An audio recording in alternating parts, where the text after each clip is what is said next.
Welcome to Curious and Quirky, and a special Eid Mubarak to all of those celebrating the completion of Ramadan, a month-long journey that reminds us of the strength we carry within, revealed through reflection, gratitude, and intentional sacrifice.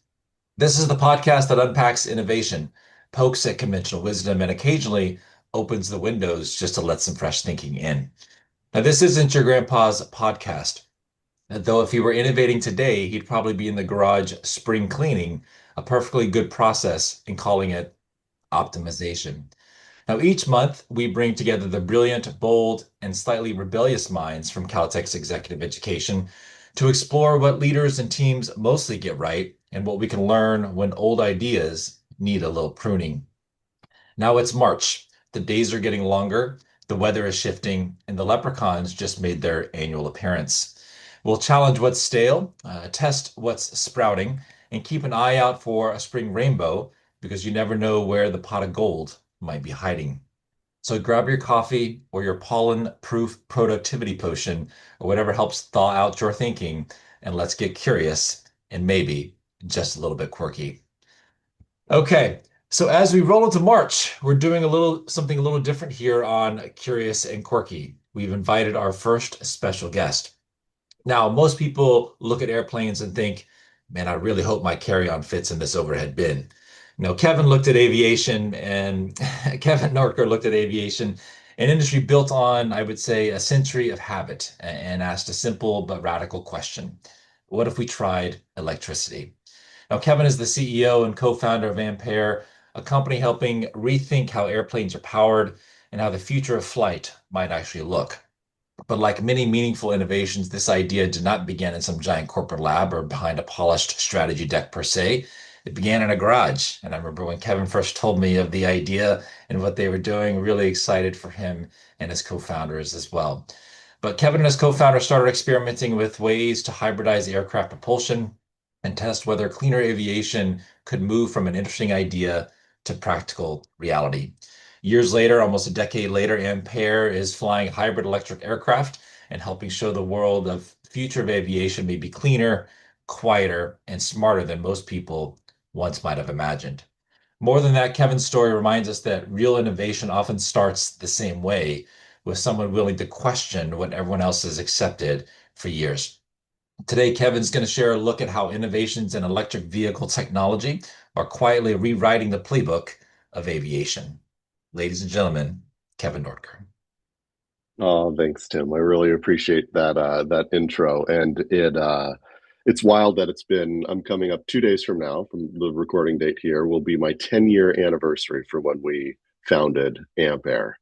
And I think about the more than 2 decades that we've known each other since our time at Caltech. And time certainly flies, as does innovation, it turns out. So happy to be here and take a few minutes to share both a kind of an update for folks who haven't been paying attention to innovations in the aviation industry, but then also maybe some ideas on the principles that lead us toward successful innovations in these types of areas. And so first, I think everything we do in life is done in context, right? Nothing is in isolation. And in this case, the context of Ampere is a century of innovation in flight and a century of innovation in ground transportation. In particular, aviation is an essential industry. Carries over a third of global commerce by value. Carries people to connect with their loved ones, connects communities, connects economies. Is truly essential. If you'd listened to previous podcasts here, you'd hear of the magic of the global supply chain, of the cold chain that moves sushi door to door in just in under a day in many cases. These types of things are only possible because both the system works and the economics work. And yet aviation is under immense pressure, especially on the economics, to make it work. And the reality is most destinations and origins wouldn't be able to be connected by aviation simply because it's not economical enough to do so. So the vast majority of the world is actually flyover territory, not destination territory. And that's an issue for those economies. Aviation is also in the context of an immense need for trust. The reason you, I, and our families are comfortable jumping in planes is because the regulatory structures are immense, and the trust, which is earned over years and decades of progress, is also relatively fragile, and we can see that in the industry as it sits today, with organizations as they maybe mistakes or issues arise, that they run the risk of losing the trust. So the question is, in this industry, where has the biggest innovation sit? And over the last 100 or so years, you have really two major inflection points. The dawn of powered flight, think Wright brothers and engines in planes for the first time, a transformative shift in how humans can be in the air. And then halfway between then and now is the jet age, jet propulsion engines, which then led to jet aircraft, which changed everything. So right now, aviation is coming into a third step in that phase, which is electric vehicle technology, benefiting from these decades of innovation and batteries, electric machines, power electronics, and the connective tissue there, emerging into aviation. And this is where we founded Ampere, on those principles that electrification was going to touch all of this industry. Back in 2016, 10 years ago, when we started the company. So it's one thing to believe in a inevitable future. It's another to figure out, like, how do you actually build that inevitable future of electrification in this industry? What matters, in what order, when, how do you prioritize, how do you allocate resources? And this really came down for our organization to some core values. I think that core principles are the best way to have consistency through the years, and the values that Ampere holds closest, right in the core of our mission statement: trusted, practical, and compelling. And so trusted about acting with integrity within the strict regulatory frameworks, meeting customers' expectations. Pragmatism, because it is such an immense undertaking that the initial steps cannot be overlooked or taken for granted. And then compelling, about driving toward the long over the horizon goals, so build scalability, but also compelling in the impact that you create, the products that you build and for whom you're building them. So in our case, we took those trusted, practical, compelling, and the inevitable future of electrification and focused in on innovating in the propulsion systems and focusing on hybrid electric engines as the starting point. So hybrid electric engines go into planes in two different areas. We do propulsion for smaller planes, like the plane you see over my shoulder. It's the world's highest power hybrid electric aircraft flying today here in Southern California. It saves over 50% of the fuel burn, empirically measured, compared to the legacy technology, because engines generally are used in two power settings: high power for takeoff and climb, mid power for cruise. And yet, as we all know, thermal engines really are only efficient in one power setting generally. And so generally aircraft engines would be designed and efficient at the high power. But for Ampere, we're able to optimize them hybrid electric for both.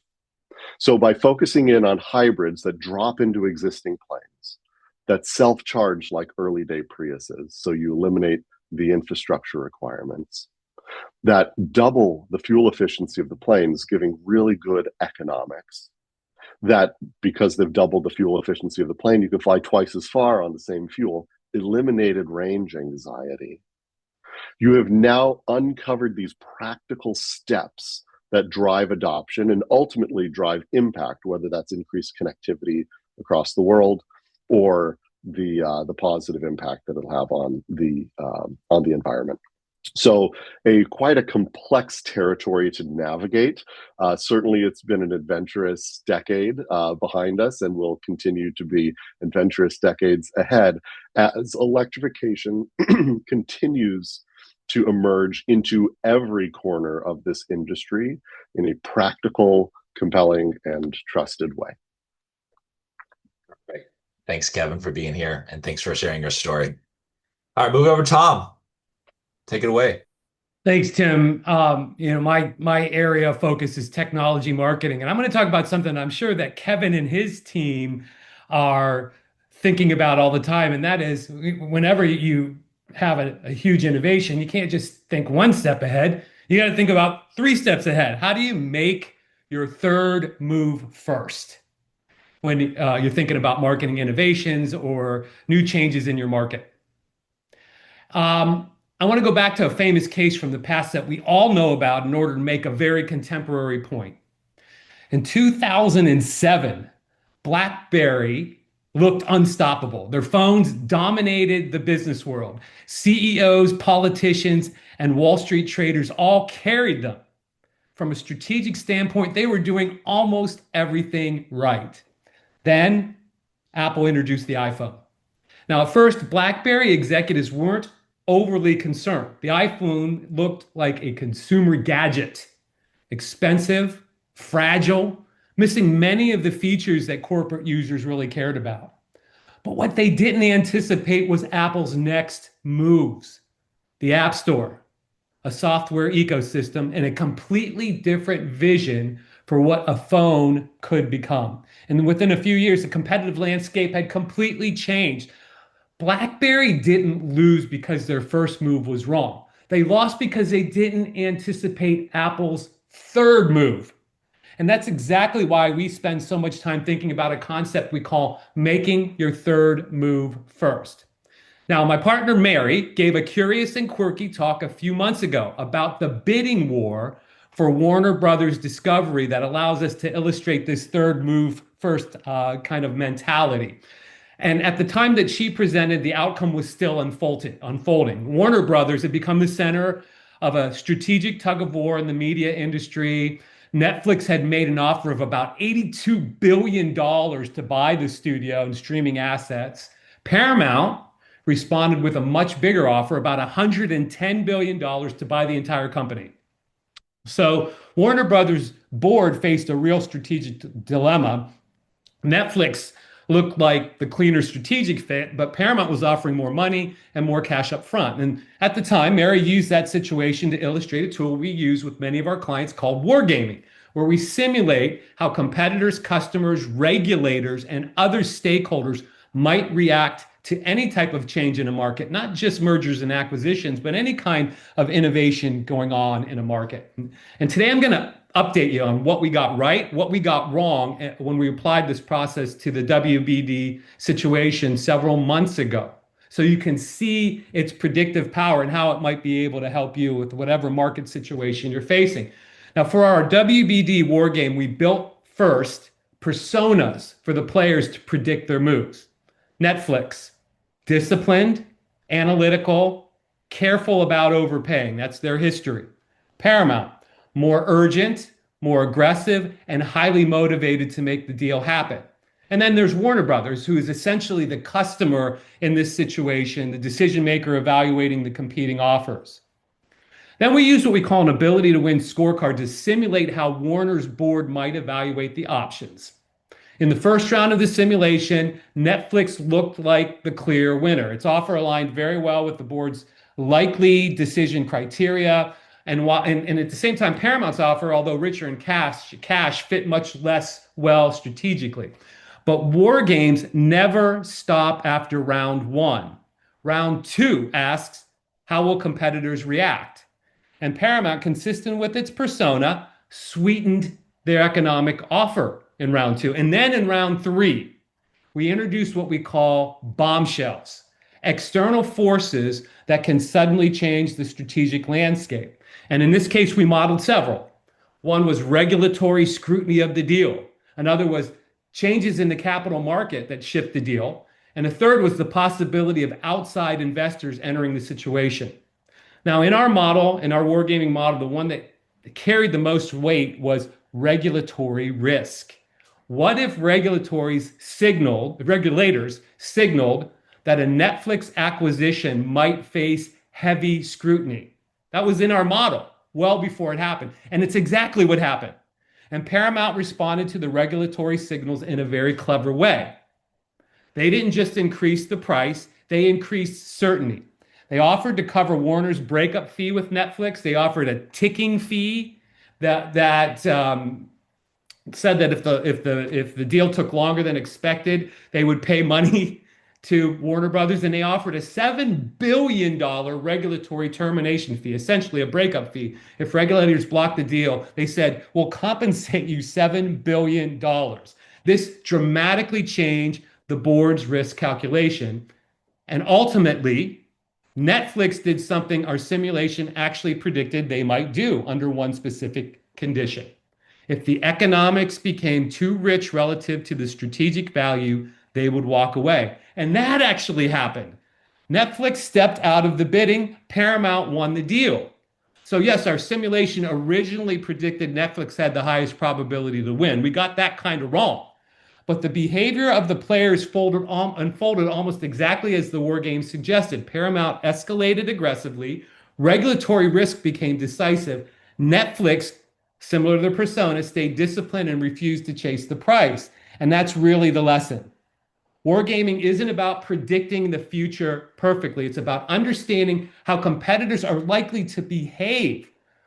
Over the years, this kind of structured thinking has helped us predict whether new technologies would succeed or fail, the outcome of elections, the merger of rival sports leagues like LIV and PGA Tours. We predicted that, and COVID. Just kidding. We didn't predict COVID. But we did use the same kind of tools to predict a change in client training preferences that led us to develop some virtual delivery tools well before the pandemic hit. And some people told us we were lucky that we were ready when COVID happened. But what we've really learned is that luck in business is rarely random. As the saying goes, luck is when preparation meets opportunity, and that's really the point.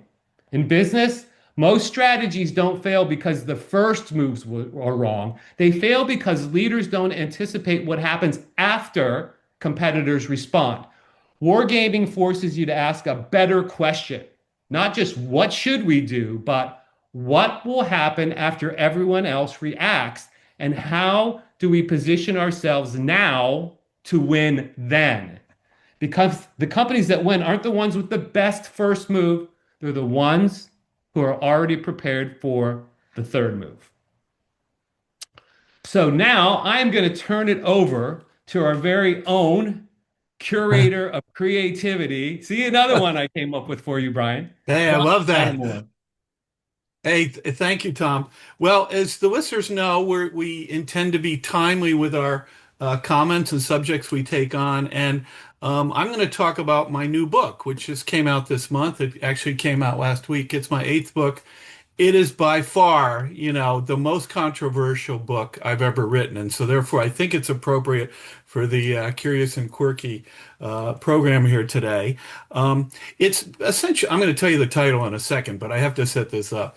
It's essentially a marketing and influence book, and it leverages, Cialdini's 7 principles of influence. If you know his work, his book, The Psychology of Influence, is sold.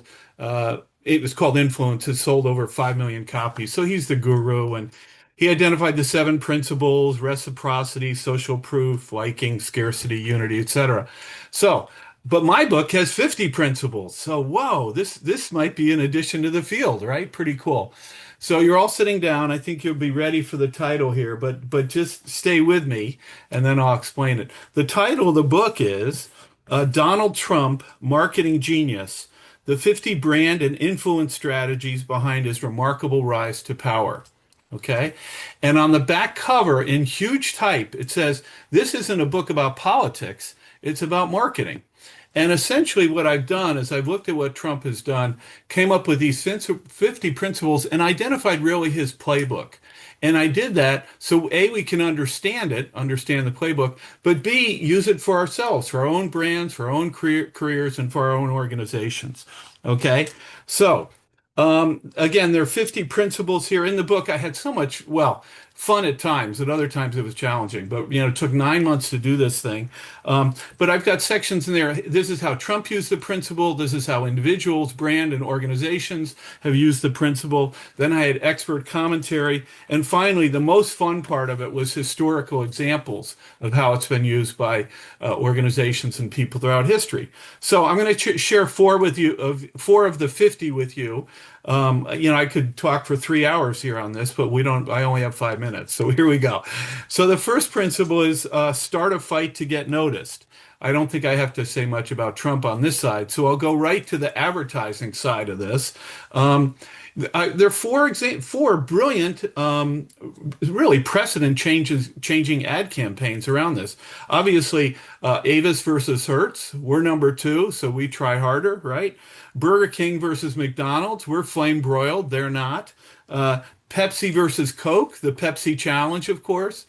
And then the most, this is in the Advertising Hall of Fame. It's always seen as maybe even the most successful, or certainly second, maybe behind Volkswagen's Think Smaller Women. And this one is the Apple commercial during the 1984 Super Bowl. And of course, we all know that, right? And they're fighting Big Brother here, which was a pretty obvious reference to IBM. And that commercial, by the way, was directed by Ridley Scott. It had a budget of $900,000. It showed only once. But what was extraordinary about that commercial is that it worked in terms of sales. In 100 days, Apple sold $150 million worth of computers. Okay, amazing, right? So we'll move on to number 2. Create language that becomes culture. And I think if there's one major core competency of Trump, it's this, drain the swamp, the big, beautiful bill. And we're simplifying here as we're doing it. Make America great again. And then, of course, all the nicknames of people, right? Sleepy Joe Biden, Shifty Schiff, Little Marco, Crooked Hillary, etc. Okay. But I want to share an historical example here that I think is brilliant. Edward Bernays, if you don't recognize his name, he was the modern day founder of PR. And he wrote a book that came out in 1928. It was called Propaganda. And because of that book, the American Tobacco Company contacted him for their Lucky Strike brand. And they asked him, how can we make it culturally accepted for women to smoke in public? Because it was considered, what would you say? It was not appropriate for debutantes to be smoking in public, right? That was the cultural norm.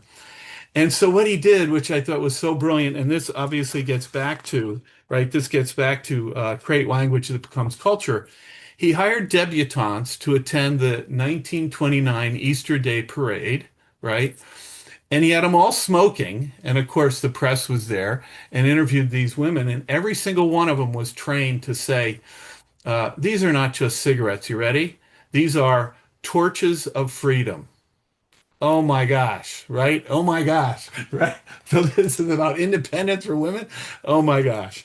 So, and that made it appropriate, viable, culturally okay for women to smoke in public. All right. The third one, and again, this is only 4 of 50 I'm going to share here. Own the insult, right? And Trump, they call him a clown, and then he starts dancing around like a clown, right? And on and on and on. And so, Hillary called his followers baskets of deplorables. So what did they do? They made up T-shirts that said baskets of deplorables. And this is true with famous people today. Martha Stewart, when she came out of prison, she didn't hide from it. She kind of championed it with Snoop Dogg and made jokes about, working in the big house, right? And then Lady Gaga, the press was calling her, oh, she's this really weird lady.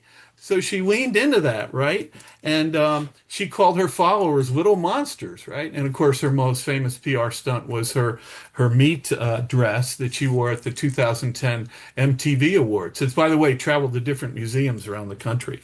Okay, the last one I want to share is create a low-cost spectacle.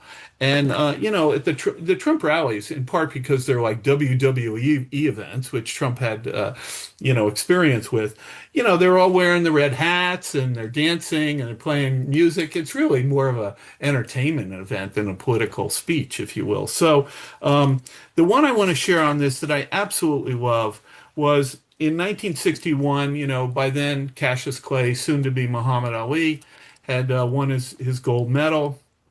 He was living in Louisville, Kentucky, and the press, Life magazine, came and wanted to do a story on him. And so he said, great. And when they got there, he said, well, would you like to see my unconventional training method? And they said, of course. So he took him to a local pool there in Louisville and had them shoot him. He was underwater boxing or boxing, shadow boxing in the pool, right? And they shot him from underneath. And if you haven't seen these pictures, oh my God, they're aesthetically beautiful. Light coming in from the top. And so here was a case of Muhammad Ali creating a low-cost spectacle. It didn't cost anything, right? But he had never done that before. He didn't shadow box in the pool. He just made that up because he knew it would be a great, great PR thing. So finally, the thing I want to share here is that, and this is part of the controversy, I think, is that, and it's important to know that this is a playbook. And so the last quarter of the book is really, well, how could you, I call it flip the script and use this playbook for your own career, your own organization, your own brand.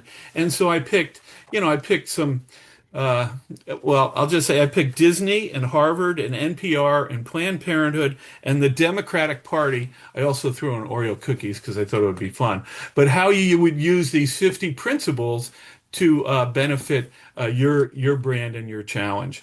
And I also added some ideation techniques to that process. But you could just take these 50 chapters, throw into AI, and it will generate 50 ideas for you. So that's what I wanted to share with you. Again, the book, I'll show you the cover, is, Donald Trump, marketing genius, right? So there you go. And now I'm going to turn it on to Ginny, who's smiling. So, and by the way, the reaction to this has been so polarizing. It's amazing. Anyway, Ginny, you're up. She's our OD guru. Let me just say that Thank about you, her. Bryan. And speaking of kind of polarizing, I'm going to talk about two things that don't seem to go together, which is nostalgia and leadership. So nostalgia is trending.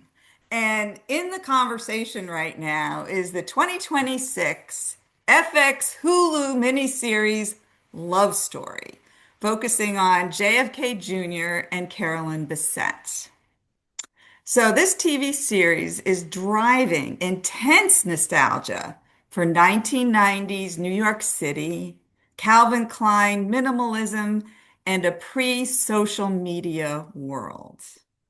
To quote today.com, the series highlights a lost era of romance before smartphones, where communication was intimate, slower, and not constantly documented. That's why they were carrying Blackberries, Tom. So another quote I enjoyed was in the comments section of Maureen Dowd's New York Times opinion column on this TV series. And this comment was from Marie from Toronto and says, and I quote, "I turned 20 in 1990. What a glorious decade to find yourself in. Before this series Love Story, I was already nostalgic for it. The music, the lack of technology, and naturally aging faces. But it was more than that. The world was still full of possibilities." So this nostalgia trend inspired me to take a curious walk down memory lane in the world of leadership. What were the leadership lessons in the 1990s, and how do they compare with leadership today? So if we take the time machine back to leadership in the 1990s, it emphasized intense operational efficiency, technological adaptation, and strategic focus. The 1990s were heavily influenced by the rise of the internet and global market expansion. Companies that thrived were those that embraced new technology rather than resisting it and adapting their strategies in real time. The key lessons included prioritizing speed, fostering a learn-it-all rather than a know-it-all culture, and focusing on core strengths. So embracing the learning organization, I remember that. And it it made acceptable to think about things differently, and that fostered innovation. And by acknowledging the constant need to learn, humility was the magic ingredient. Leaders did not have to be the smartest person in the room, but needed to surround themselves with those that were.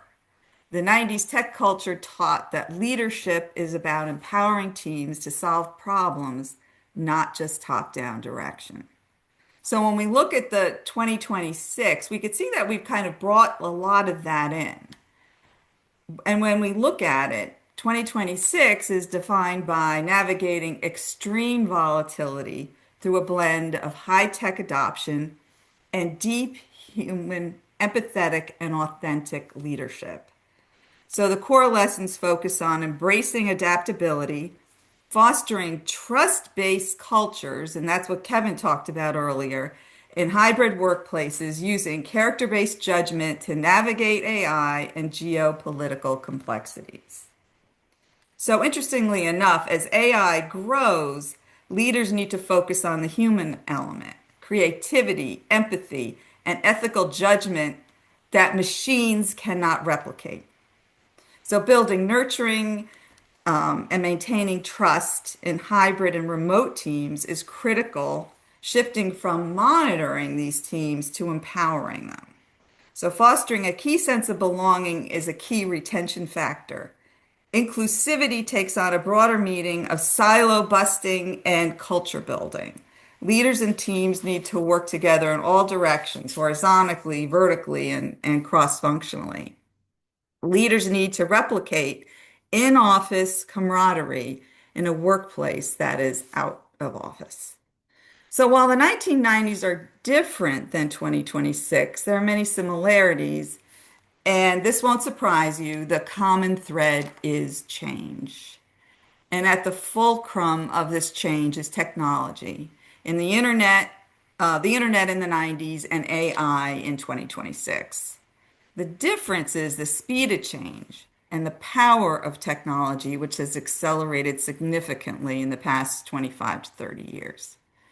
So it's easy for leaders to be pulled into the vortex of rapid change and disregard the human element as machines take over. And while this sounds like a sci-fi movie, it is not. So it's up to leaders to intentionally take charge of this change, double down on the human element. Ironically, many leaders find it easier to manage machines and manage people as if they were machines. True leaders manage people as humans, and that has never changed. So the human connection does not have to be something in the past that we're nostalgic for. We have the power to make it happen today. So with that, I'm going to hand it over to our supply chain guru, Alan Dunn. Well, thank you, Jenny. I really appreciated that. You know, leadership styles do change, don't they? I remember post 1974, and my father, who, by the way, in my opinion, is still to this day one of the finest leaders I ever met in my life, even after 40 years of leadership and management consulting.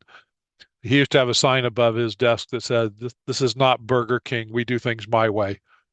So he as great a leader as he was, he literally couldn't lead in today's organizations because that sort of strategy or that sort of thinking would not be put up with. Look, this is a very exciting session, particularly because we have Kevin.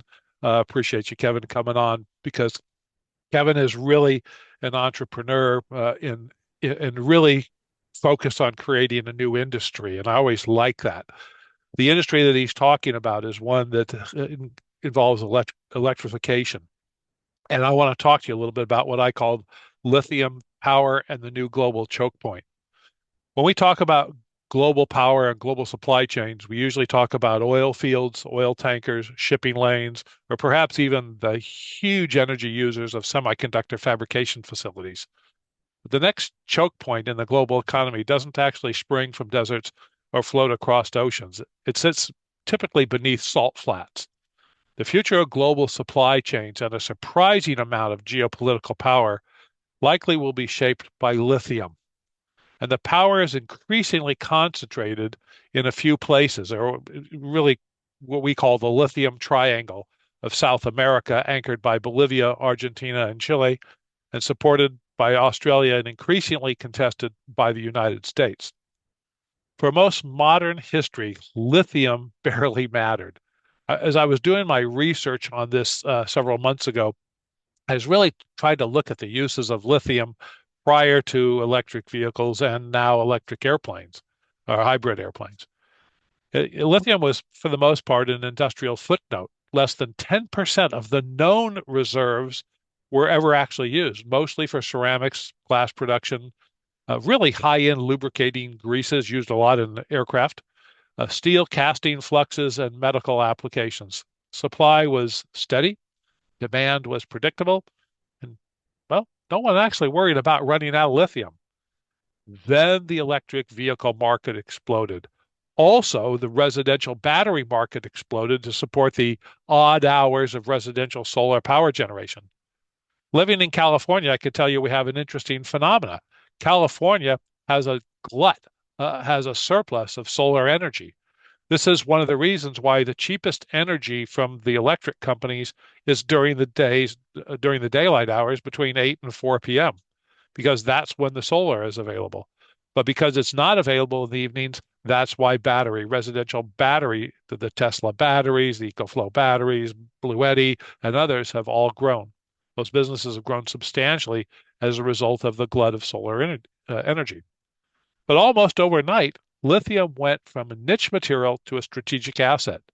Today, batteries for EV and residential energy storage turns out consume more than 85% of all lithium marketed globally. That's not lithium produced. That's just the lithium that's marketed. It's not the reserves. It's just the marketed amounts of lithium. Everything else, the glass, the lubricants, the industrial castings, and medicine have been pushed really into the margins. A single technology shift just didn't increase demand. It rewired, well, effectively the entire lithium economy. This is where the law of unintended consequences come roaring in. Motive or vehicles and localized electrification was supposed to reduce dependency on fossil fuels. Instead, it's now created a new dependency, one that is more geographically concentrated and in some ways more politically fragile. To understand this, you have to really take a look at where lithium actually lives. Bolivia holds the largest local reserves in the world, about 23 million tons. This is the known reserves, yet contributes less than 1% to global supply. I want you to think about that. This is the new Saudi Arabia, potentially the new Saudi Arabia. Argentina follows closely with about 22 million tons. Chile has about 11 million tons and is, by the way, already a major exporter. They're using their reserves for their economy. Australia controls about 7 million tons, although it's mostly embedded in hard rock mining, so it's expensive tons. And the United States, which has been overlooked a lot, actually holds about 14 million tons of known deposits in Arkansas, under California's Salton Sea and northern Nevada. The Salton Sea oil, or Salton Sea lithium, is actually easy to get to. It's just not very popular because of environmental issues. So step back and look at the map when you get a chance. Lithium is not evenly distributed. It's clustered heavily in the Americas and especially in Latin America. That concentration could change everything. For decades, global geopolitics have revolved largely around oil, pulling strategic focus towards the Middle East, Canada, and the United States. Lithium, well, it could possibly redraw that map. As electric vehicles, grid storage, localized electric storage, and electrification scale up, competition will increasingly shift south towards Latin America's salt flats and the mining policy decisions that go along with that. And competition turns out to be the key word. As demand accelerates, lithium will stop being just a commodity and start behaving like a strategic lever. Countries with reserves will gain influence. Countries without reserves will need to find a way to secure access to those reserves in order to support them both economically as well as politically and perhaps even industrially. This has direct implications to U.S. trade and resource policy. policies. First, expect lithium to become a central issue in trade agreements, especially within the Northern Hemisphere. Indeed, I had a conversation several months ago with Ambassador Jameson Greer, the U.S. Trade Representative and a member of President Trump's cabinet. He said in that meeting and later in a speech that he gave, it's no secret that we need more resilient supply chains for these processed critical minerals and derivative products, or they typically call them PCM DPs. By negotiating with interested parties to create an economically viable market for these critical materials, we can promote demand for and boost supply of these materials at home and with partner countries. Securing our mineral supply chains is a top priority for President Trump and ultimately national security. So in other words, this first point suggests that even the United States Trade Department has understood the importance of securing lithium supply chains. The second point is that we should expect deeper diplomatic engagement and perhaps some friction with the lithium triangle nations, and particularly Bolivia, whose untapped reserves represent both enormous opportunity and enormous uncertainty. This Bolivia, mark my word on this, is the 1958 version of Saudi Arabia. It is a country that has enormous reserves yet to be untapped, waiting for the industrialists to show up and to help them to find ways of tapping those. The third point is that the United States really needs to aggressively rethink domestic production, including that under the Salton Sea and in Nevada, but to avoid swapping oil for lithium dependency. They really need to be thinking about how not to become dependent on foreign sources again. You know, this really isn't an abstract issue. Lithium shortages don't just slow electric vehicle adoption. They raise car prices, they strain power grids, they disrupt manufacturing, and they weaken national resilience. Every battery factory, charging station, home battery system, and renewable energy project ultimately depends right now on some variation of lithium moving smoothly through a very fragile global supply chain. In other words, lithium will quietly reshape everyday life, what we drive, how much we pay for energy, and how resilient our infrastructure really might be. So when the world still argues about oil pipelines, gas prices, the Strait of Hormuz, a quieter contrast is already underway. Control of lithium supply chains will help to determine who leads the clean energy economy, who sets the rules, and who is forced to play catch up. So here's the final takeaway of my presentation today. The 20th century was defined largely by whoever controlled oil. 21st century and beyond may be defined by who controls lithium or whatever replaces lithium. The only question from a United States perspective is whether the United States will treat the lithium triangle, as a distant resource or as the next front line of economic power. And with that, I'd like to wrap up and turn this over to our fearless leader, Tim Boyd. Tim? All right, thanks, Alan, for that. I want to take you back just a couple weeks. In March, I had the opportunity to go to the UK for a work assignment, but I had an excursion over the weekend that I had this kind of epiphany, and I wanted to share that overall experience with everyone here. So I recently had the chance to visit the Wren Library at Trinity College in the beautiful city of Cambridge. Now, when you first walk into the library, the first thing you notice, obviously, is how quiet it actually is. I mean, it is a library after all. Now, sunlight pours in through the tall windows at the upper edges of the ceiling. All the old wooden bookcases line the room, and above them sit marble busts of some of the greatest thinkers in history. There's Plato, there's Socrates, there's Julius Caesar. And I think what struck me the most, almost immediately, was something that I didn't really expect. The room itself isn't that big, but the ideas I feel inside that room were enormous. There were literally hundreds and thousands of books in that room. There were centuries of thinking and very large lineages of individuals. There were the generations of people trying to effectively understand the world a little bit better than the generation before them as well.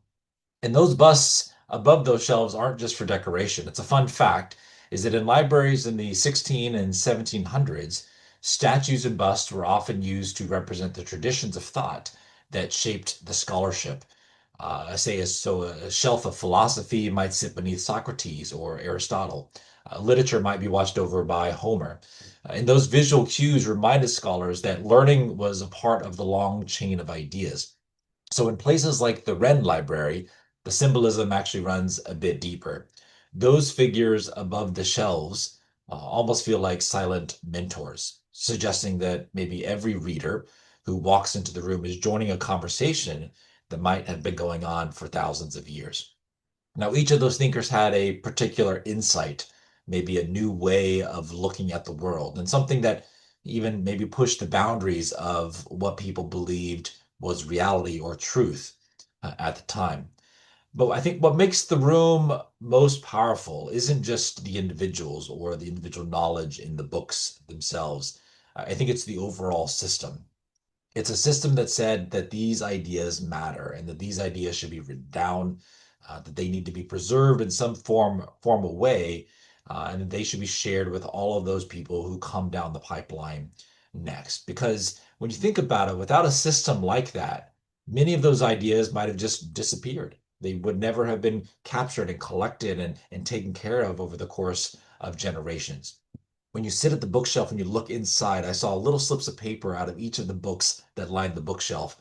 They said 1472, 1637, 1743. All of these were the years in which these books were published. And so as you go through this process, there is a huge amount of history in each of these books that lined all of these bookshelves.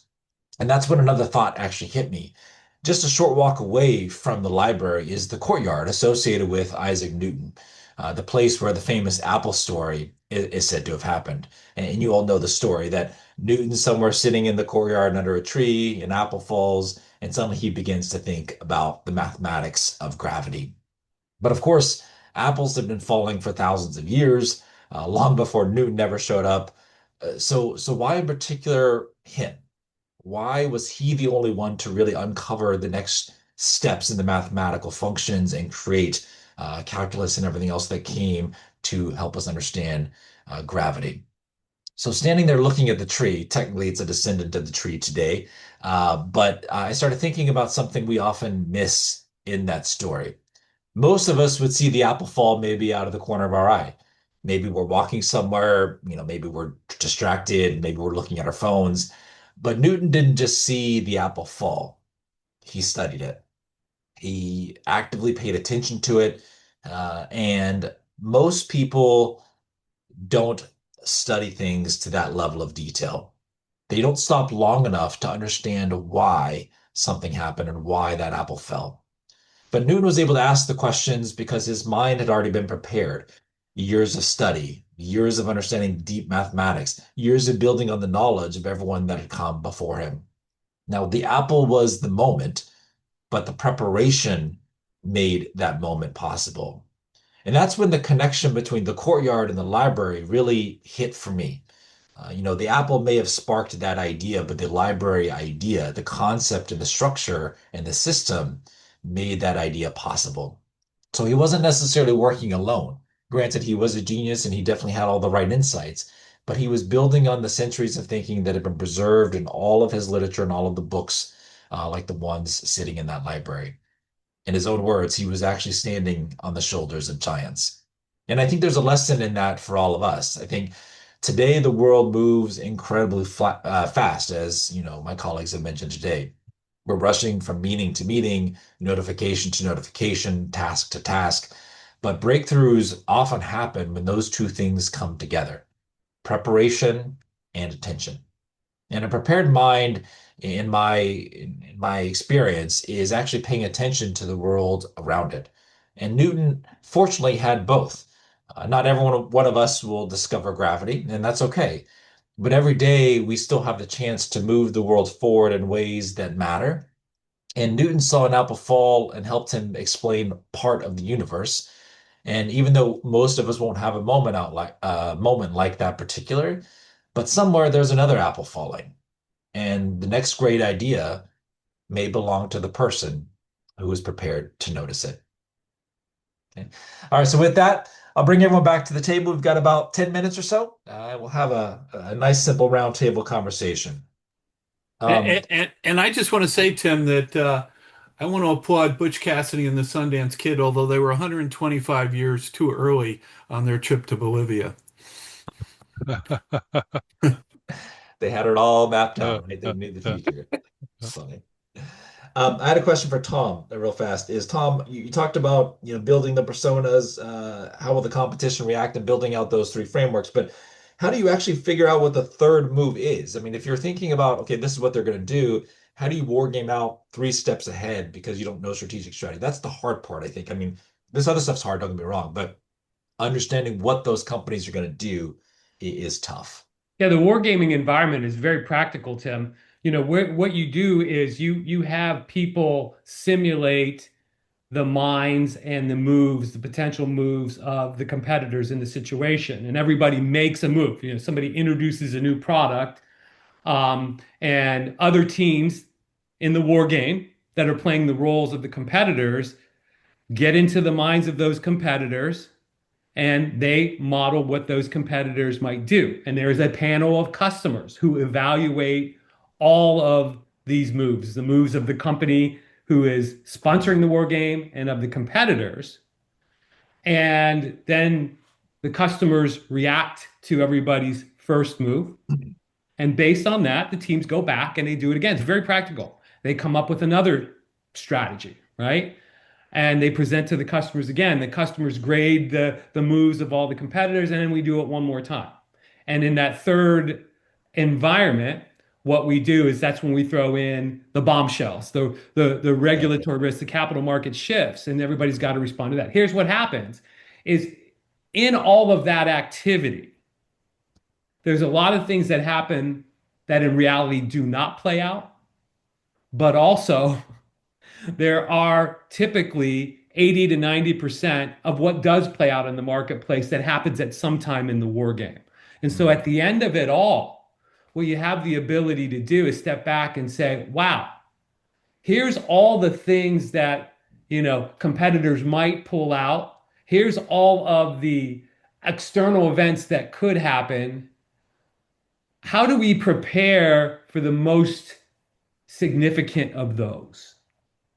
And as you do all that, I guess what we're finding is that most teams change their initial strategy, what they thought was going to be their first move, to make that third move. But they're also really prepared as competitors act, as certain things happen that we think are unpredictable in the environment, but there's ways of thinking about them that we can map out most of those scenarios. And teams ultimately just feel really, really prepared. They change their actual first strategy to reflect what they think might be their third move, but they also have a set of contingency plans so that they're ready and not taken by surprise by things that businesses every day are taken by surprise by. Okay. No, that's helpful. Thanks, Tom. And Tim, I just want to add to that one of the powerful things we've seen in wargaming as well is indications when this trend might be occurring. Yeah. So it's not that the trend is here, it's what are those indicators that it's about to occur as well. And I know Tom could speak to that as well, but yeah, that makes sense. Yeah, you got to see that landscape as well. A question for Kevin is you talked about the economics, right? And the economics have to work in addition to the technology. And so, for your area and the hybrid electric world that you see moving forward and the vision you have, how does that economic process change, or what changes from the traditional market we see today to a future with hybrid electric aircraft? Yeah, thanks for the question, Tim. Really nuanced because there are a lot of different factors that affect airlines' economics. But the most significant is right now one of the largest costs that the airlines carry is their fuel cost, 20 to 40 or greater percent of their total operating budget. So by reducing fuel consumption and not replacing it with other expensive things, but in fact truly reducing the direct operating costs, you're able to drive the economic advantage. So in our hybrid engines for propulsion, you're looking at over 50% fuel savings In other onboard energy, like auxiliary power unit applications, you're looking at 75% net fuel savings. Okay. So, in addition to the fuel savings numbers, which are really, many people in our industry, I think, unfairly draw the dotted line just around that as the scope of the number. The real answer is when you do a fully baked P&L, profit and loss analysis for the customer, looking at what's the capital cost to adopt a new technology as a replacement or alternative to the legacy technology or other emerging tech. When you look at the infrastructure build out required to support it, when you look at all of the various factors, maintainability and supportability for a system, does it result in the economic benefit? And this industry has an interesting dynamic where each vertical has one or two winners, and they dominate the market share in their segments. And incremental economic benefit, or incremental technology benefit doesn't really eat that market share. So you need a transformative benefit in order to really create a kind of a blue ocean strategy that gives a new entrant an opportunity to play in the industry at a meaningful level, and the economics around hybrid electric make a ton of sense, and that contrasts with a few other approaches around electrification that make much less sense. Okay. Yeah, I think you mentioned. And Tim, if I may, I want to ask Kevin, because he's our expert here, and it's great. My son is a commercial airline pilot now, and you would all be reassured by the amount of training he's gone through. Oh my gosh, it's fantastic. But my question for Kevin is, when you're innovating the new, particularly in an arena like this, what are those considerations of safety? Because you think, oh my God, we got a hybrid here, but is this thing going to crash? So how are you dealing with those? That's got to be one of the key concerns, right? Safety is foundational. Like it's table stakes to be existent within this industry. Let's just take this airplane that's over my shoulder as an example. So the hybrid engine that's in there is part electric and part combustion, each that directly drive the output, the propeller up in the nose. In the original legacy technology, that engine, if you have an issue with the engine, you lose power on that engine. Now you've had a binary failure and you're out of power and you're gliding to wherever you end up landing the plane, hopefully safely. The alternative, which we offer in a hybrid, is that if you lose the electric system, you still can have marginal climb capability and finish off your flight just on the combustion, which is an already approved combustion engine. And now let's say that you lost that combustion engine and you only had your electric. Well, it's not enough to climb, but it's definitely enough to carry you to where you need to land safely. And so this extra, it's not pure redundancy, right? It's not maintaining the level of performance, but it's graceful degradation in the face of failure modes. And that graceful degradation is going to increase the outcome of safety for the industry. And I think that's going to be quite an exciting outcome, though I very much hesitate to throw any shade on the safety of the legacy technology. I mean, these are phenomenally safe systems. It's much safer to fly than any other mode of transportation, partially because this is the question and the kind of the value system, which is so core to the industry. Yeah, I find this very interesting. I find this very interesting because, in my study on resilience and resilient technologies, particularly looking at the automotive industry, I kind of came to the conclusion, supported by good, solid economics, that the hybrid vehicle is actually more of an ingenious innovation than is the electric vehicle. And for so many reasons. One is it used the existing infrastructure of fueling stations, so you didn't have this is kind of why hydrogen fuel cells don't work, because you don't have a hydrogen economy, you have a petroleum economy. And so when I look at this, I'm always curious as to why, and particularly companies like yours, why you didn't go all electric. Was it the understanding of the economics that said, as well as the technology that said that, hey, maybe the hybrid is actually a better solution, even though we want to go forward? I mean, look, Henry Ford's wife, Claire, drove an electric vehicle. I mean, that to me is very interesting. When I look at that, but at that time, the economics didn't work out for electric vehicles. I'm pretty sure that they don't work out right now compared to the hybrids. I mean, I've seen Priuses with 1 million miles on them, literally with 1 million miles. You go to Vancouver, all the cabs, taxi cabs are Priuses. They all have 500 to 1,000 to 1 million miles on them, and they still run. So it seems like sometimes there's a technology that there's a desire to go beyond it for no other reason than to go beyond it. I mean, what's your thoughts It's on that? it's true. There's this enthusiasm around the pure solutions as Yeah. if they were the better solutions, but that's not necessarily the case. And in fact, many cases, the nuanced solution is actually the correct one. So in this one, the hybrid engines allow you to minimize degradation on the engine using peak power boosts from the electric. It it reduces the degradation on the combustion, and so you have Right. lower maintenance costs, longer life cycle. So there are interesting factors there. But to your question, we started Ampere to be fully electric.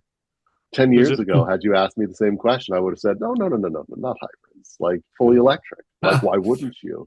And let me tell you why you wouldn't, because when we deployed our first plane out to Hawaii to island hop in the islands back in 2020, and it was a plug-in hybrid. We had two engines for safety, one electric, one combustion, but you needed to plug in the electric. We spent like 18 months building the world's first and highest power hybrid electric airplane and then shipping it out to Hawaii. And we also tried to do a standard level 2 charger, like into industrial power on the airport terminal side of the Kahului airport. And the plane got there well before the charging infrastructure. And so we had to go out to a private hangar and plug in there instead. And we realized that the infrastructure was going to hold back the scalability of the solution. And my job here at Ampere is to build a category defining company.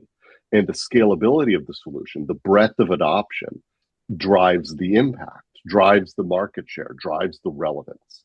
And if you think about those hybrid cars, and where can you drive a self-charging hybrid car relative, just map the terrain, relative to where you can drive a fully electric or a hydrogen car, what you will see is orders of magnitude more market opportunity for rapid scaling. And this is why hybrids are so relevant in so many markets.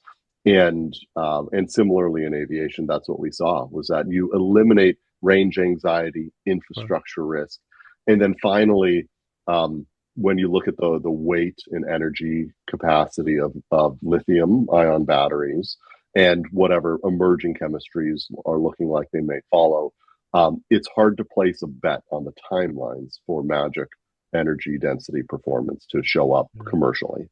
And while we can enthusiastically support both infrastructure and battery energy density, to place a bet on those timelines, an existential bet for a company, that ultimately we decided was not worth waiting around for. It's good that we'll benefit from it when it happens. Yeah, effectively, you carry your infrastructure with you. That's right. So sometimes reality, look, dreams are what pull us to the next reality, but sometimes there's an interim reality that stops us, and I think we have to accept that. By the way, side note here is that Ann Campbell, 2 directors ago at CTME, back in 10 years ago, 9 years ago, used to talk very, very fondly of you and said, Alan, you got to meet this guy because I think he's going to change the aircraft industry. So good to finally meet you. And he's definitely doing that. Yeah. So that's a wrap on this spring edition of Curious and Quirky, where ideas are blooming, assumptions are getting trimmed, and at least one of you is already thinking, yeah, I should have thought of that. If today planted a new idea, maybe challenged some old ones, or even made you want to revisit something you were pretty sure was good enough, then we're definitely off to a strong start. A big thank you to our speakers from the Caltech Future Skills Academy and our special guest, Kevin Noertker, for bringing in fresh thinking, bold perspectives, and just enough disruption to shake the pollen off our brains. Now, spring is all about growth, but let's be honest, growth takes work. You've got to plant the idea, you have to water it, and occasionally admit, yeah, that one's not really doing so well. So take what you heard today and give it a little sunlight, maybe a little fertilizer, and let's see what happens. So stay curious, stay quirky, and may your ideas grow faster than your to-do list this season. All right, friends, we'll see you next month.